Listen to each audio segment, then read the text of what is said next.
Chapter 1 के ultimate pit stop में आपका स्वागत है। आपने ऑपरेटिंग सिस्टम्स के फाउंडेशनल आर्किटेक्चर के जरिए नेविगेट कर लिया है ड्यूल मोड एग्जीक्यूशन हार्डवेयर से लेकर मोनोलिथिक और माइक्रोकर्नेल डिजाइन्स के स्ट्रक्चरल ट्रेड ऑफ्स तक। अब उस कॉन्सेप्चुअल अंडरस्टैंडिंग को एग्जाम्ड मसल मेमोरी में कन्वर्ट करने का समय आ गया है। चाहे आप किसी टॉप टियर टेक फर्म में टेक्निकल इंटरव्यू की तैयारी कर रहे हों या गेट जैसे कॉम्पिटिटिव इंजीनियरिंग एग्जाम्स के लिए गियर अप कर रहे हों, एग्जाम जैसी कंडीशंस में अपनी नॉलेज को टेस्ट करना ही असली मास्टरी है। इस सेक्शन में हम की टेकअवेज को ब्रेक डाउन करेंगे, उन कॉमन ट्रिक क्वेश्चंस को एक्सपोज करेंगे जो कैंडिडेट्स को ऑफ बैलेंस करने के लिए डिजाइन किए गए हैं, और डिटेल्ड प्रैक्टिस प्रॉब्लम्स के एक सेट को सॉल्व करेंगे। Section break, core memory recap. Practice problems को टैकल करने से पहले चैप्टर 1 के कॉन्सेप्ट्स की इस क्विक रेफरेंस समरी को रिव्यू कर लें। अगर इनमें से कोई भी पॉइंट फजी लगता है तो वापस रिस्पेक्टिव सब सेक्शन पर जाएं।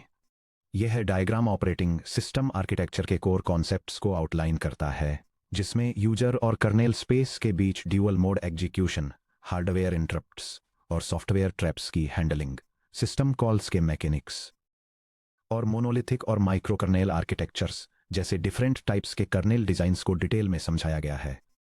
ड्यूअल मोड ऑपरेशन, इसे सीपीयू कंट्रोल रजिस्टर के अंदर एक सिंगल मोड बिट का यूज करके हार्डवेयर द्वारा प्रोटेक्ट किया जाता है, जहां 0 इक्वल्स कर्नेल मोड और 1 इक्वल्स यूजर मोड है। आपकी user applications restricted instruction access के साथ रिंग 3 में रन करती हैं और कर्नेल अनरिस्ट्रिक्टेड हार्डवेयर एक्सेस के साथ रिंग 0 में ऑपरेट करता है। Privileged versus non privileged instructions. Privileged instructions system configuration को बदलती हैं, फिजिकल मेमोरी को मैनेज करती हैं, हार्डवेयर आईओ पोर्ट्स को एक्सेस करती हैं या इंटरप्ट्स को डिसेबल करती हैं, जैसे कि CLI, LIDT, MOVC R3। अगर आप इन्हें यूजर मोड में एग्जीक्यूट करते हैं तो यह तुरंत एक हार्डवेयर एक्सेप्शन यानी जनरल प्रोटेक्शन फॉल्ट ट्रिगर करता है। नॉन प्रिविलेज्ड इंस्ट्रक्शंस जैसे कि ADD, SUB, JAMP, PUSH कहीं भी सेफली रन हो सकती हैं। Hardware interrupts versus software traps. Hardware interrupt जो कि असिंक्रोनस होता है, ये CPU को अलर्ट करने के लिए फिजिकल IARQ लाइंस के जरिए एक्सटर्नल पेरिफेरल डिवाइसेस जैसे कि keyboard controller, disk drive, network card द्वारा जनरेट किया जाता है। सॉफ्टवेयर ट्रैप या एक्सेप्शन जो कि सिंक्रोनस होता है, ये करंट इंस्ट्रक्शन को एग्जीक्यूट करने के डायरेक्ट रिजल्ट के रूप में CPU द्वारा इंटरनली जनरेट किया जाता है, जैसे कि division bye 0, page fault, INT0x80 या सिस कॉल के जरिए system call execution. System call pipeline, जब आपके यूजर प्रोग्राम को प्रिविलेज्ड हार्डवेयर सर्विसेज की जरूरत होती है तो ये सिस्टम कॉल नंबर्स या आर्गुमेंट्स को रजिस्टर्स में रखता है। एक सॉफ्टवेयर ट्रैप यानी सिस कॉल एग्जीक्यूट करता है, CPU मोड बिट को 0 पर ट्रांजिशन करता है, इंटरप्ट डिस्क्रिप्टर टेबल यानी IDT को इंडेक्स करता है, कर्नेल हैंडलर फंक्शन रन करता है, यूजर रजिस्टर स्टेट को रिस्टोर करता है, मोड बिट को वापस 1 पर रीसेट करता है और एग्जीक्यूशन रिटर्न करता है यानी sysret. Kernel architectural trade offs. Monolithic, इसमें सब कुछ जैसे कि drivers, scheduling, memory, file system ring 0 के अंदर रन करता है। Pros, maximum performance, 0 IPC overhead. Cons, poor fault isolation, जैसे कि एक खराब ड्राइवर आपके OS को क्रैश कर देता है। माइक्रोकर्नेल, इसमें रिंग 0 में सिर्फ बेयर मिनिमम जैसे कि शेड्यूलिंग, मेमोरी मैपिंग, IPC होता है और आपके ड्राइवर्स व फाइल सिस्टम्स यूजर डेमन्स के रूप में रिंग 3 में रहते हैं। प्रोस, हाई रिलायबिलिटी और isolation. Cons, excessive context switches और IPC ओवरहेड के कारण परफॉर्मेंस डिग्रेडेशन। हाइब्रिड या LKMs, लोडेबल कर्नेल मॉड्यूल्स का यूज करने वाला मॉड्यूलर डिजाइन, ये आपको रन टाइम पर dynamic on demand component loading के साथ मोनोलिथिक रिंग 0 की स्पीड प्रोवाइड करता है। सेक्शन ब्रेक, गेट और interview trap alert. Exam creators और टेक्निकल इंटरव्यूअर्स कैंडिडेट्स को सटल फ्रेजिंग और कॉन्सेप्चुअल एज केसेस का यूज करके टेस्ट करना पसंद करते हैं। यहाँ 5 सबसे कॉमन आर्किटेक्चरल ट्रैप्स और उन्हें कैसे स्पॉट करना है, इसके बारे में बताया गया है। ये reference table operating system architecture में 4 कॉमन मिसकंसेप्शंस को आउटलाइन करती है और उनके पीछे की टेक्निकल रियलिटीज को एक्सप्लेन करती है। यह क्लेरिफाई करती है कि user mode commands kernel mode में ट्रांजिशंस को ट्रिगर करते हैं, सिंपल प्रिविलेज चेंजेस को फुल थ्रेड कॉन्टेक्स्ट स्विचेस के साथ कॉन्ट्रास्ट करती है। रियल टाइम ऑपरेटिंग सिस्टम्स को उनकी रॉ स्पीड के बजाय उनकी प्रिडिक्टेबल टाइमिंग से डिफाइन करती है और एक्सप्लेन करती है कि कैसे माइक्रोकर्नेल्स अभी भी यूजर स्पेस सर्विसेज के बीच कम्युनिकेशन के लिए कर्नेल लेवल राउटिंग पर रिलाई करते हैं। ट्रैप 1। सिस्कॉल एक प्रिविलेज्ड इंस्ट्रक्शन है। ये सोचना एक भूल है। गड़बड़ यहां होती है। स्टूडेंट्स अक्सर ये मान लेते हैं कि क्योंकि सिस्कॉल या INT0x80 प्रोसेसर को कर्नेल मोड रिंग 0 में ट्रांजिशन करता है, इसलिए ये एक प्रिविलेज्ड इंस्ट्रक्शन होना चाहिए। रियलिटी ये है। इसे लॉजिकली सोचिए। अगर सिस्कॉल एक प्रिविलेज्ड इंस्ट्रक्शन होता तो एक यूजर मोड एप्लीकेशन रिंग 3 अगर इसे एग्जीक्यूट करने की कोशिश करता तो CPU सिक्योरिटी ट्रैप ट्रिगर हो जाता। इससे सिस्टम कॉल्स पूरी तरह से अनयूजेबल हो जाते। सिस्कॉल एक non privileged user space instruction है जिसे विशेष रूप से रिंग 3 में कॉल करने के लिए डिजाइन किया गया है ताकि हार्डवेयर द्वारा कंट्रोल प्रिविलेज एस्केलेशन की रिक्वेस्ट की जा सके। Trap 2। Mode switch versus process context switch. गड़बड़ यहां होती है। परफॉर्मेंस कैलकुलेशंस में मोड स्विच को प्रोसेस कॉन्टेक्स्ट स्विच के इक्विवेलेंट मान लेना। रियलिटी ये है। एक मोड स्विच तब होता है जब एग्जीक्यूशन उसी करंट प्रोसेस के कॉन्टेक्स्ट में रिंग 3 से रिंग 0 या इसके विपरीत शिफ्ट होता है। मेमोरी मैपिंग पेज टेबल्स वैसे ही रहते हैं और कैशे स्टेट एक्टिव रहता है। इसकी कॉस्ट कम होती है, अप्रोक्सीमेटली 0.5 से 2 माइक्रोसेकंड्स। एक प्रोसेस कॉन्टेक्स्ट स्विच तब होता है जब CPU प्रोसेस A को एग्जीक्यूट करना बंद कर देता है और प्रोसेस B पर स्विच करता है। इसके लिए सभी एग्जीक्यूशन रजिस्टर्स को सेव करने, CPU memory base address pointer को रिप्लेस करने जैसे कि रजिस्टर CR3 को रीलोड करने और CPU ट्रांसलेशन बफर्स TLB को फ्लश करने की जरूरत होती है। इसकी कॉस्ट काफी ज्यादा होती है, अप्रोक्सीमेटली 5 से 15 microseconds. Trap 3 real time OS का मतलब है फास्ट एग्जीक्यूशन स्पीड। पिटाफॉल यह है कि आप एक RTOS सिलेक्ट कर लेते हैं क्योंकि आपके एप्लीकेशन को जितना हो सके उतना फास्ट रन होना है। रियलिटी यह है कि एक real time operating system RTOS high execution throughput या पीक क्लॉक स्पीड का प्रॉमिस नहीं करता है। इसके बजाय एक RTOS बाउंडेड डिटर्मिनिज्म की गारंटी देता है, जो एक मैथमेटिकल गारंटी है कि कोई टास्क एक स्ट्रिक्ट मैक्सिमम डेडलाइन Tmax के अंदर कंप्लीट हो जाएगा, भले ही उसका एवरेज थ्रूपुट लिनक्स या विंडोज जैसे जनरल पर्पस ऑपरेटिंग सिस्टम्स से स्लो हो। ट्रैप 4 माइक्रोकर्नेल IPC में ट्रैप्स को गलत काउंट करना। पिटफॉल यह है कि यह मानना कि चूंकि माइक्रोकर्नेल सर्वर्स जैसे फाइल सर्वर और डिस्क सर्वर यूजर स्पेस में रन होते हैं, इसलिए एक एप्लीकेशन और ड्राइवर के बीच कम्युनिकेशन में कर्नेल मोड इन्वॉल्व नहीं होता है। रियलिटी यह है कि हार्डवेयर मेमोरी प्रोटेक्शन की वजह से यूजर स्पेस प्रोसेसर एक दूसरे के मेमोरी स्पेस में डायरेक्टली राइट नहीं कहीं कर सकते हैं। इसलिए एपे को माइक्रोकर्नेल के जरिए एक IPC सिस्टम कॉल का यूज करके फाइल सर्वर B को एक मैसेज भेजना होगा।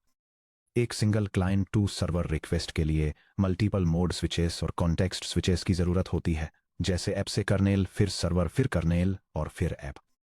ट्रैप 5 सिस्टम टाइम रीड करने वर्सेस सिस्टम टाइम मॉडिफाई करने की तुलना। पिटफॉल यह है कि टाइम से रिलेटेड सभी प्रोसेसर ऑपरेशंस को एक ही कैटेगरी में ग्रुप करना। रियलिटी यह है कि सिस्टम क्लॉक रजिस्टर जैसे x86 पर RDTSC को रीड करना एक नॉन प्रिविलेज्ड ऑपरेशन है और कोई भी प्रोग्राम कर्नेल से पूछे बिना करंट टाइम रीड कर सकता है। हालांकि सिस्टम क्लॉक को सेट या मॉडिफाई करना एक प्रिविलेज्ड ऑपरेशन है जो पूरे सिस्टम में शेड्यूलिंग, इवेंट ऑर्डरिंग और सिक्योरिटी टाइमस्टैम्प्स को बदल सकता है। Section break. Practice problem set. इन एग्जाम स्टाइल प्रॉब्लम्स को ध्यान से सॉल्व करें। हर क्वेश्चन के बाद complete step by step solutions दिए गए हैं। Section break. क्वेश्चन 1 CPU यू प्रिविलेज और इंस्ट्रक्शन क्लासिफिकेशन गेट स्टाइल। एक मॉडर्न x86-64 प्रोसेसर आर्किटेक्चर पर एग्जीक्यूट होने वाले नीचे दिए गए असेंबली लेवल इंस्ट्रक्शंस पर विचार करें। Add %EAX, %EBX, register CAX और EBX के कंटेंट्स को ऐड करें। CLI इंटरप्ट फ्लैग को क्लियर करें। यह एक्सटर्नल हार्डवेयर इंटरप्ट्स को डिसेबल करता है। MOV %EAX CR3 page directory base address को कंट्रोल रजिस्टर 3 में लोड करें। INT0x80 सिस्टम कॉल हैंडलर को इन्वोक करने वाला software interrupt. IN%AL0x60 physical IO port address 0x60 से इनपुट बाइट को डायरेक्टली रीड करें। इनमें से कौन सा इन इंस्ट्रक्शंस को प्रिविलेज्ड P या नॉन प्रिविलेज्ड NP के रूप में सही ढंग से क्लासिफाई करता है जब इन्हें यूजर मोड रिंग 3 में चल रहे किसी एप्लीकेशन द्वारा एग्जीक्यूट किया जाता है। A1 NP 2PP 4P 5 NPB 1 NP 2P 3P 4 NP 5P C1 NP NP 3P 4 NP 5P D 1 P2 3P 4 N5 NP # solution and detailed analysis. आइए हर इंस्ट्रक्शन को इंडिविजुअली इवैल्यूएट करते हैं। ADD%EAX, %EBX : ये general purpose user registers पर arithmetic logic पर perform करता है। कोई सिस्टम स्टेट कॉन्फ़िगरेशन या पेरिफेरल हार्डवेयर ऑल्टर नहीं होता है। ये नॉन प्रिविलेज्ड NP की तरफ ले जाता है।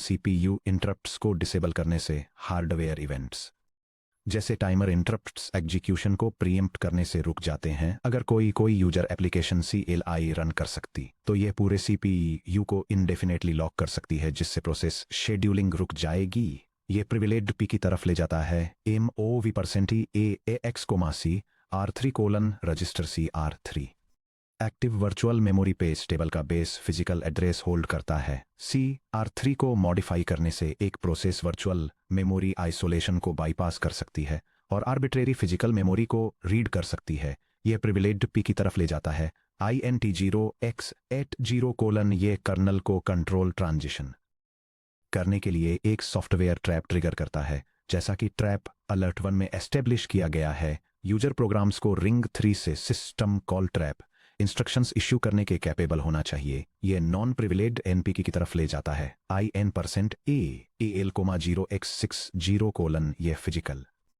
हार्डवेयर कंट्रोलर्स को एक्सेस करने वाला डायरेक्ट पोर्ट IO इंस्ट्रक्शन है। यूजर एप्लीकेशंस को हार्डवेयर पोर्ट्स को डायरेक्टली मैनिपुलेट करने के लिए OS डिवाइस ड्राइवर्स को बाईपास नहीं करना चाहिए। यह प्रिविलेज्ड P की तरफ ले जाता है।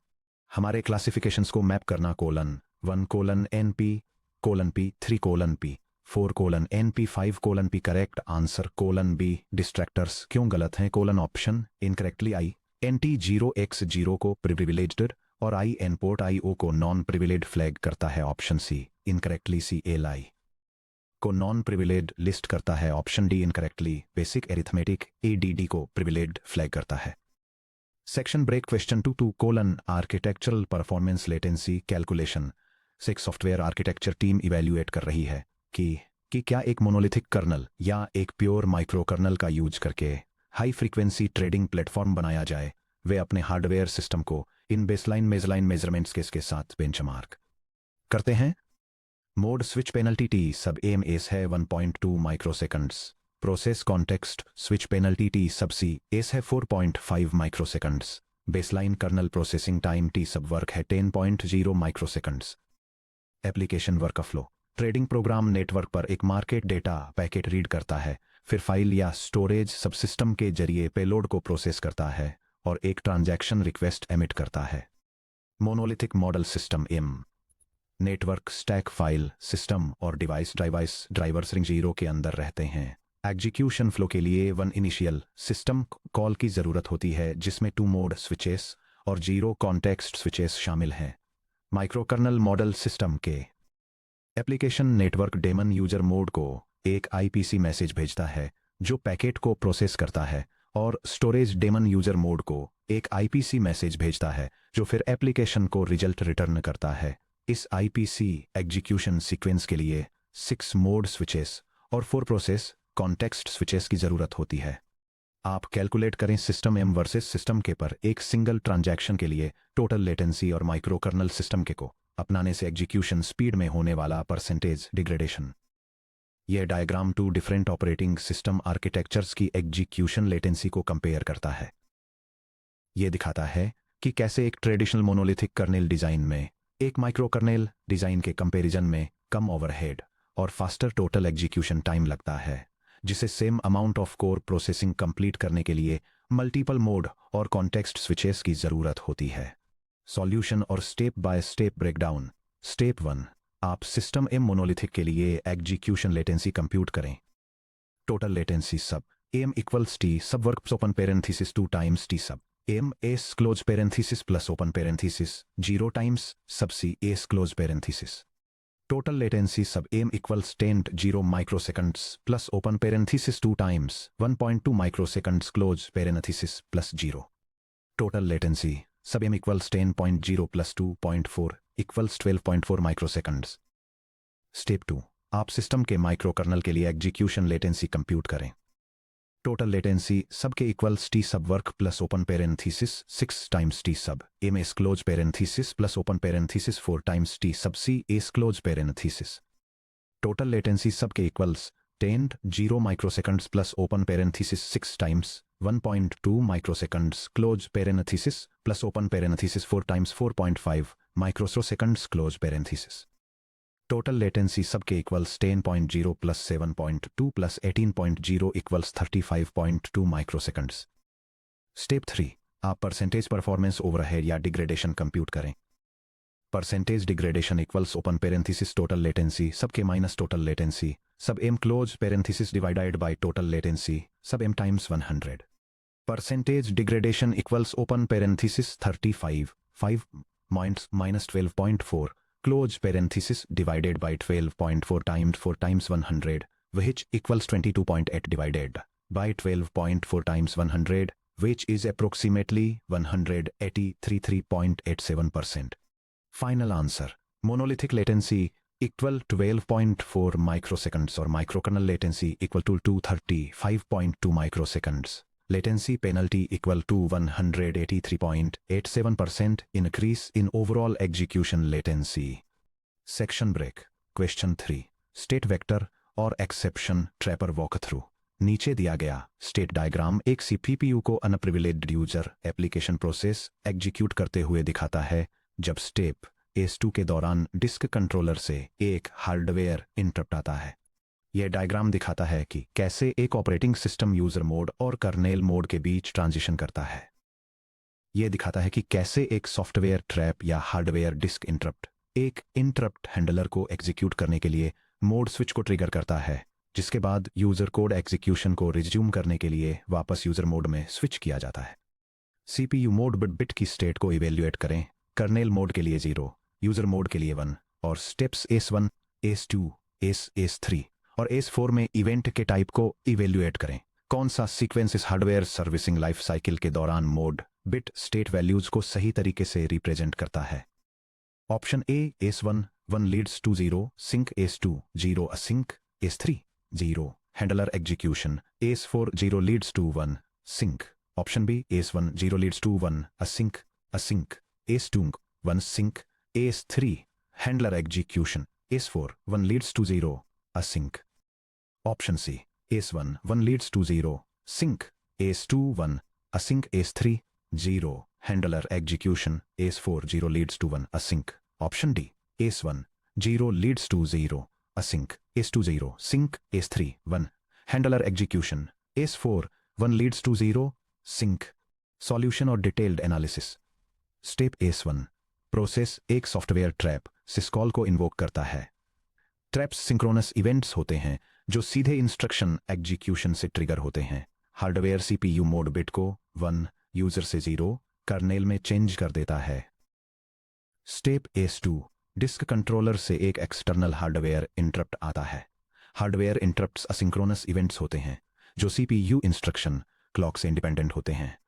चूंकि CPU पहले से ही कर्नेल स्पेस के अंदर सिस्टम कॉल लॉजिक को एग्जीक्यूट कर रहा है, इसलिए मोड बिट 0 ही रहता है. Step S3. Interrupt service routine ISR ring 0 के अंदर एग्जीक्यूट होता है. मोड बिट 0 के इक्वल होता है. Step S4. Handler execution complete करता है और आई रेट या सिस रेट को एग्जीक्यूट करता है. हार्डवेयर CPU मोड बिट को वापस 0 कर्नेल से 1 यूजर में ट्रांजिशन करता है. Correct answer A. Section break. Question 4. Hard versus soft real time scheduling constraints. एक avionics computer system in cabin temperature regulation monitor के साथ साथ एक फ्लाइट स्टेबलाइजेशन लूप चलाता है. दोनों टास्क्स के ऑपरेशनल प्रोफाइल्स को इस तरह डिफाइन किया गया है. यह टेबल 2 सिस्टम टास्क की कैरेक्टरिस्टिक्स को आउटलाइन करती है, जिसमें उनके description, worst case execution times और पीरियड्स या डेडलाइंस की डिटेल्स दी गई हैं। टास्क ए, जो फ्लाइट सरफेस स्टेबलाइजेशन के लिए डेडिकेटेड है, उसका worst case execution time 3 milliseconds और डेडलाइन 10 मिलीसेकंड्स है।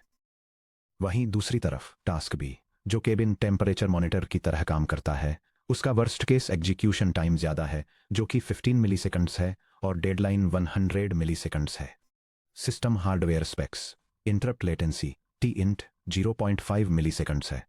Context switch overhead TCS 0.5 milliseconds पर स्विच है। डिटरमाइन कीजिए कि इन दोनों टास्क के लिए required total CPU utilization U क्या है। अगर टास्क ए एक अनएक्सपेक्टेड मेमोरी स्टॉल के कारण 2 मिलीसेकंड्स का ट्रांजिएंट डेडलाइन मिस सफ़र करता है, तो इवैल्यूएट कीजिए कि क्या ये एक hard real time system profile versus soft real time system profile के तहत सिस्टम फेलियर माना जाएगा। सॉल्यूशन और mathematical breakdown. Step 1, total CPU utilization U compute कीजिए। पीरियोडिक टास्क के एक सेट के लिए बेसिक CPU यूटिलाइजेशन U इसके द्वारा दिया जाता है। U equals the sum from I equals 1 to n of open parenthesis C sub I plus overhead close parenthesis divided by D sub I। Her invocation के लिए एक टास्क इनकर करता है। Task overhead equals T sub int plus open parenthesis 2 times T sub C is close parenthesis equals 0.5 milliseconds plus open parenthesis 2 times 0.5 milliseconds close parenthesis equals 1.5 milliseconds। Context switches को मिलाकर, जैसे task में enter करना और exit करना। Task ए के लिए effective execution time C subscript A prime 3 milliseconds plus 1.5 milliseconds के इक्वल्स है, जो कि 4.5 मिलीसेकंड्स के इक्वल्स है। टास्क बी के लिए effective execution time C subscript B prime 15 milliseconds plus 1.5 milliseconds के इक्वल्स है, जो कि 16.5 मिलीसेकंड्स के इक्वल्स है। यूटिलाइजेशन कैलकुलेट करना। U equals C subscript A prime divided by D subscript A plus C subscript B prime divided by D subscript B, जो कि 4.5 milliseconds divided by 10 milliseconds plus 16.5 milliseconds divided by 100 milliseconds के equals है। U equals 0.45 plus 0.165, जो कि 0.615 के equals है, जो कि 61.5% CPU यूटिलाइजेशन है। चूंकि U 61.5% के इक्वल है, जो कि 100% से कम या उसके इक्वल है, इसलिए नॉर्मल एग्जीक्यूशन कंडीशंस के तहत वर्कलोड शेड्यूलेबल है। स्टेप 2, डेडलाइन मिस इम्पैक्ट को इवैल्यूएट कीजिए। Hard versus soft RTOS। Task A, flight surface stabilization. ये एक क्रिटिकल फ्लाइट कंट्रोल लूप है। एक हार्ड रियल टाइम कंस्ट्रेंट के तहत एक डेडलाइन मिस को टोटल सिस्टम फेलियर के रूप में क्लासिफाई किया जाता है। अगर flight stabilization data 2 milliseconds late आता है, तो करेक्टिव एडजस्टमेंट्स फेल हो जाते हैं, जिससे पोटेंशियली मैकेनिकल इंस्टेबिलिटी या गंभीर फ्लाइट कंट्रोल फेलियर हो सकता है। 0 डेडलाइन वायलेशंस टॉलरेट किए जाते हैं, जहां D मिस 0 के इक्वल होता है। एक सॉफ्ट रियल टाइम कंस्ट्रेंट के तहत एक डेडलाइन मिस के रिजल्ट में परफॉर्मेंस या क्वालिटी ऑफ सर्विस डिग्रेड हो जाती है। फॉर एग्जाम्पल, केबिन टेम्परेचर में थोड़ा फ्लक्चुएशन होना, लेकिन इससे कोई फिजिकल डैमेज या सिस्टम क्रैश नहीं होता है। जैसे जैसे डिले बढ़ता है, यूटिलिटी धीरे धीरे कम होती जाती है। Section break. Question 5, layered OS architecture traversal gate conceptual numerical. Consider कीजिए एक strict $6 layered operating system architecture L0 through L5। यह कॉन्सेप्चुअल डायग्राम एक ऑपरेटिंग सिस्टम की हायरार्किकल लेयर्स को आउटलाइन करता है, जिसमें फाउंडेशनल फिजिकल हार्डवेयर और लो लेवल शेड्यूलिंग से लेकर memory management, device drivers, file interface और फाइनली यूजर फेसिंग एप्लीकेशंस तक के प्रोग्रेशन को दिखाया गया है। रूल्स। एक लेयर L के से सिर्फ उन्हीं फंक्शंस को डायरेक्टली इन्वोक कर सकती है जो लेयर L के -1 द्वारा एक्सपोज किए गए हैं। हर इंटरमीडिएट लेयर बाउंड्री ट्रांजिशन एक फिक्स्ड स्टैक रैपिंग और वेरिफिकेशन लेटेंसी पेनल्टी एडेड करता है, जो कि T layer equal to 1.5 microseconds है। Physical hardware device execution time L0 पर THW इक्वल टू 40 माइक्रोसेकंड्स लेता है। लेयर L5 पर एक यूजर एप्लीकेशन एक direct block storage request issue करती है, जिसे फिजिकल हार्डवेयर लेयर L0 तक नीचे जाना होगा और रिजल्ट वापस ऊपर लेयर L5 तक लाना होगा। इस ऑपरेशन को कंप्लीट करने के लिए required total round trip time TRT calculate कीजिए। सॉल्यूशन और step by step breakdown. Step 1 count downward layer transitions.